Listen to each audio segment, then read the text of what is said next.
Magic tricks.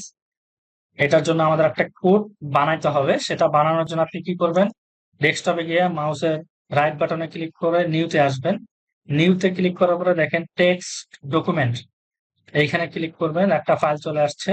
এই ফাইলে আমি যদি এখন ডাবল ক্লিক করি, এটা বড় করলাম, এখানে চলে আসছে আমার ফাইলটা ওপেন হয়েছে।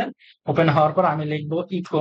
হ্যাঁ, তো আপনার এখানে EFG যতগুলো ড্রাইভ থাকবে আপনি এইভাবে দিবেন, কোডটাকে সাজাবেন। মনে রাখবেন কোডের শুরুতে ট্রি ছিল, শেষে মানে আপে এবং ডাউনে দুই জায়গাতে ট্রি দিয়ে এটাকে আটকে দিতে হবে। হ্যাঁ, এটা লেখার পরে আপনি এখানে ফাইলে যাবেন। ফাইলে যাওয়ার পরে সেভ এ যাবেন। যাওয়ার পরে এটা একটা নাম দিতে হবে।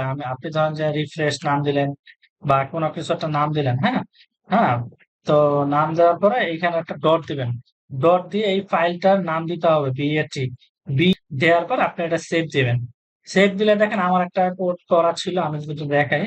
আমার এখানে এই যে দেখেন, আমি যেটা সেভ দিয়েছিলাম রিফ্রেশ। তো এইভাবে আপনার সেভ দিলে আপনার ডেস্কটপে এটা চলে আসবে। আপনি যেই নাম দিয়ে সেভ দিবেন চলে আসবে।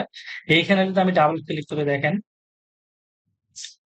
এক এক ক্লিকে আমার যত ফাইল আছে আমার ডেস্কটপ বা পিসিতে, কম্পিউটারের সব ফাইল গুলা সে রিফ্রেশ করে নিচ্ছে।